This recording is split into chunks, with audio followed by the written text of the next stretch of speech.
Hello family, I hope you're all doing great, and if you're not, whatever you're going through, I hope things get better soon. So that's how our cows behave when they need water. They just stop eating. So let me just get them some water before we can do whatever I wanted to share with you today. As much as animals don't talk, they have a way of communicating their needs to humans. So if you love your animal and you spend time with them, at least each and every one of you knows what they want at a particular time. To be honest, I'm really scared of cows, especially the ones with horns. When I was just a little girl, a cow with very big horns knocked me down, and I'm just not over it. Whenever I see cows, even when walking in the village, I just have to run away or just stay away from their path. So I have here a stick.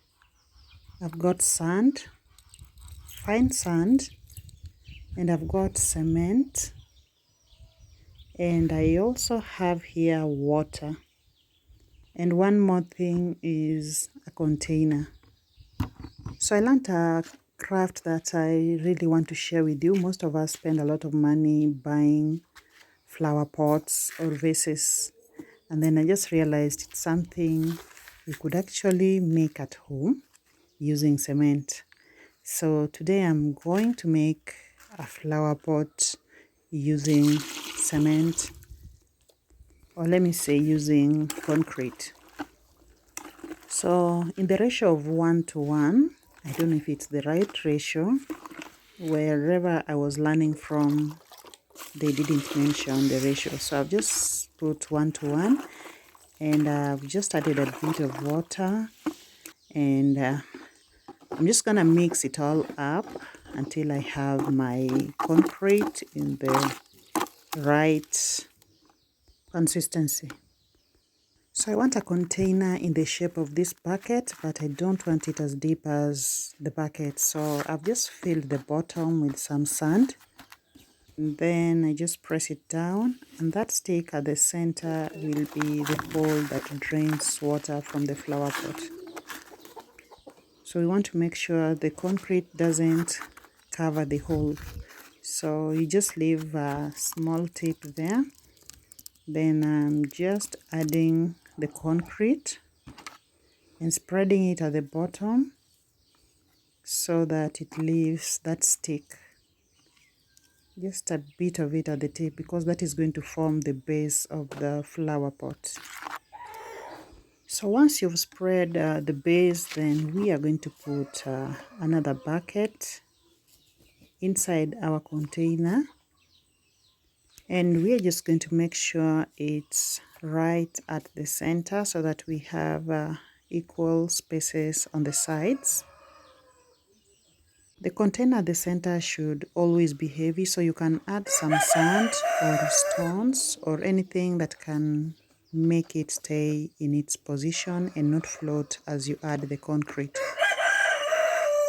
And slowly by slowly, I'm adding the concrete, and we're going to do this until it's full. And once it's full, we are going to leave it in the same position overnight to give it time to dry up before we can get our container.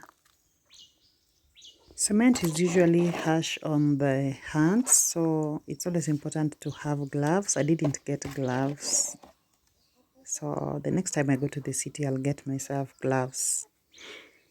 I know many of you have been complaining about this, or just reminding me to use gloves whenever I'm doing this kind of task. So I've already filled the container with concrete, and I'm just cleaning the sides so that we don't have some shapes that we don't want from our flower pot. You can always use any plastic container. I think the plastics are easy to remove than if you use maybe metallic containers. They have a way of bonding with the cement. And always remember to dry it in the shade not in direct sunlight. It is the first time I'm making this kind of a container, and I'm really excited and very anxious at the same time. I'm really looking forward to seeing what comes out of it.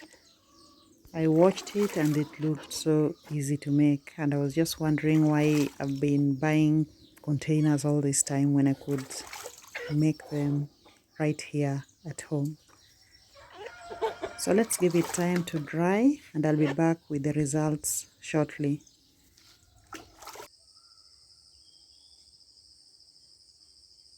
This evening I'm burning trash. We do this once every 1 or 2 weeks. So let me just share with you a bit of how we handle our waste. In the village we don't have garbage collection services, so we actually handle our wastes on our own. Our kitchen waste, which is mainly food scraps from vegetables, fruits, and all the food remains, are given to the chicken. Then there are those packaging materials that are used to package things we buy from the grocery stores, like sugar, soap, and all that kind of stuff. The cartons, everything else, those ones we burn. And that's what I'm burning today. There are also those large containers, like the ones used to package oil and things like that. Those ones we use to store water. They include the huge jerry cans and paint buckets. There are also the waste that we recycle, like water bottles, soda bottles. I love to use them to start my seeds. So they are more like small planters that I use before transplanting anything I'm growing. We also have the chicken droppings and the cow droppings, the cow dung. Those ones we heap at some corner in the home far away from our house, and we leave them there over months to break down. Then we use them in our farms. I hate to burn plastic waste, but I don't have another way of dealing with them. We don't have a recycling center where we can drop them, so we just have to burn them, because almost everything we buy from the grocery store is packaged in some form of plastic. Even the way they smell when they are burning just feels toxic. Does anyone know what I could do with them other than burning? I will appreciate. It's the next day. Our container has been lying here for about 24 hours. So let's see what we have. It feels dry. I'm just trying to pull it out. Plastics are a bit easier to remove. It just came off so easily. And you can already see the container we have. Quite smooth, but doesn't seem very dry yet. So I suggest you give it a little more time if you're going to try this, maybe 2 days, so that it's completely dry. If the container doesn't come off very easily, then you can always use hot water. You know, matter expands on heating, and plastics are a very good example of that. They easily expand when you add the hot water. So just pour hot water over it all around, then just pull it out. It comes off so easily.